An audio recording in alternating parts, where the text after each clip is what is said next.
تو اس لیے ایک طرف تو یہ خوشی ہوتی ہے، لیکن دوسری طرف جو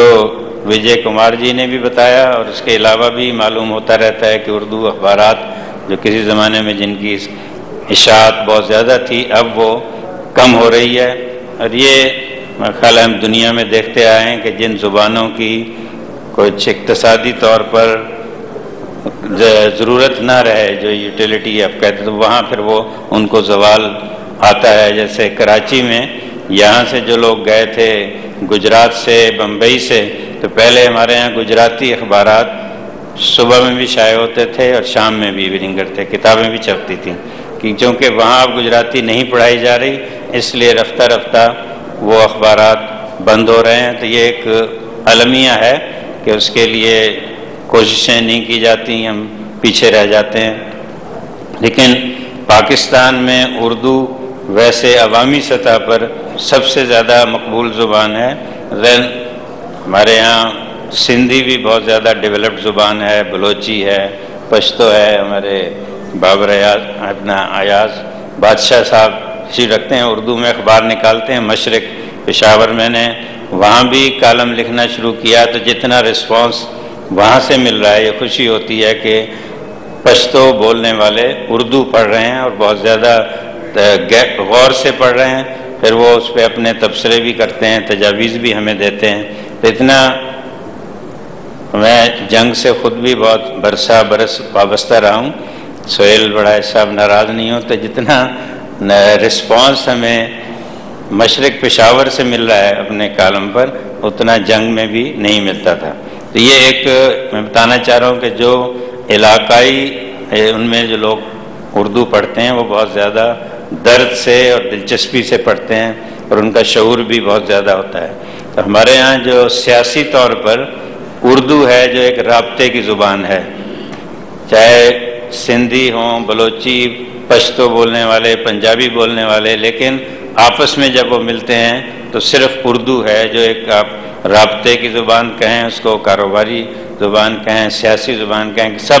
کہ آپ دور دراز علاقوں میں بھی چلے جائیں، کہیں قبائلی علاقے میں، فاٹا میں یا سندھ میں، تو وہاں آپ کو وہ جو بھی بزرگ ہو جوان ہو وہ اردو ضرور سمجھتا ہے اور وہی ہم اسی میں آپس میں بات چیت کرتے ہیں. تو میں ایک بار یہ لکھا بھی تھا کہ سندھی، پنجابی، بلوچی ہو کہ پشتو خوشبو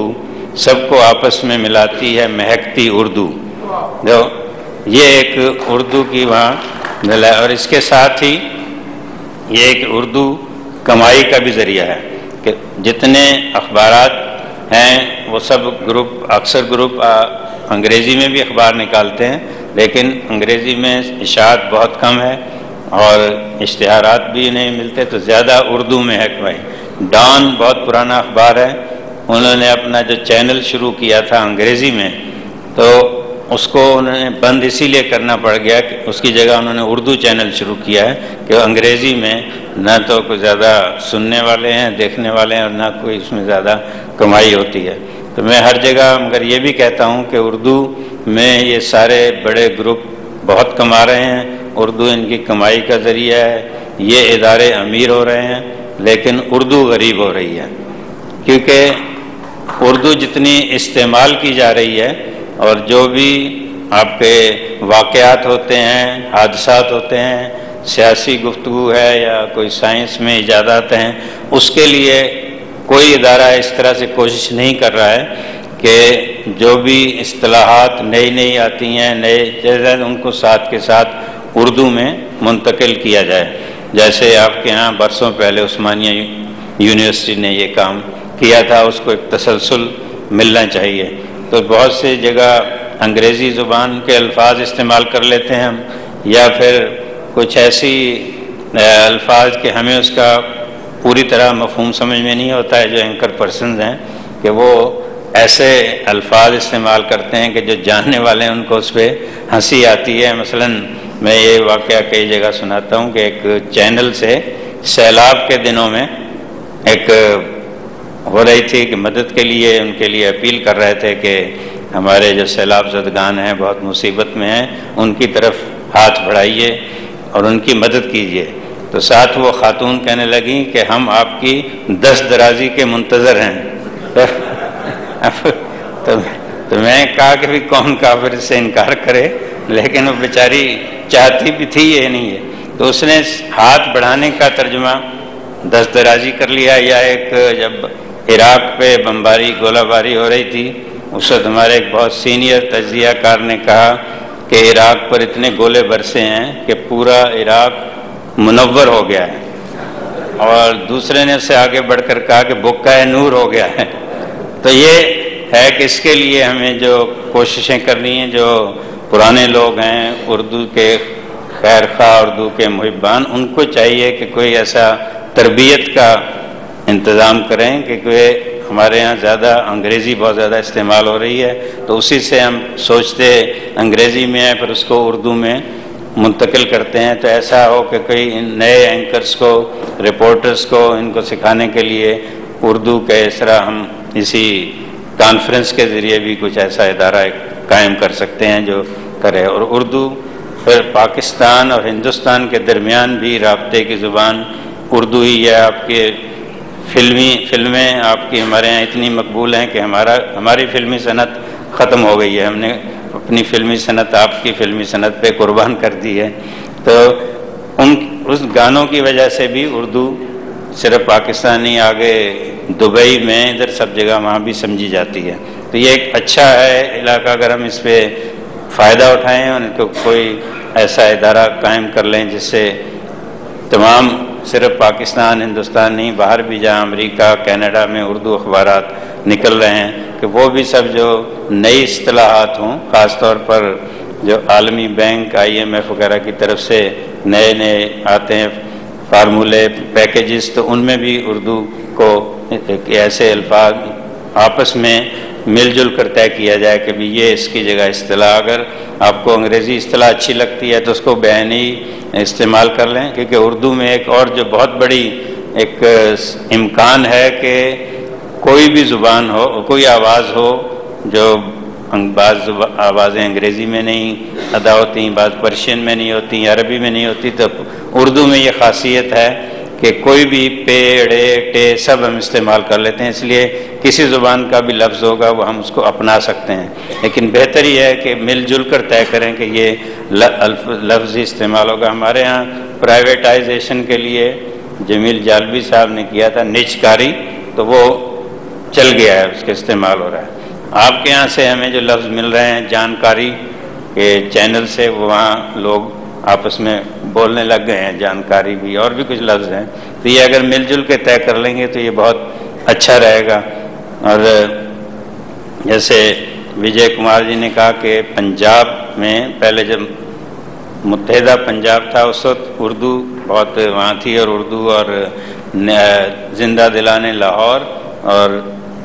لکھنؤ، نیاز مندان لکھنؤ اور احباب، ان کا آپس میں بڑی چپکلش معاشرانہ چشمک رہتی تھی، بڑے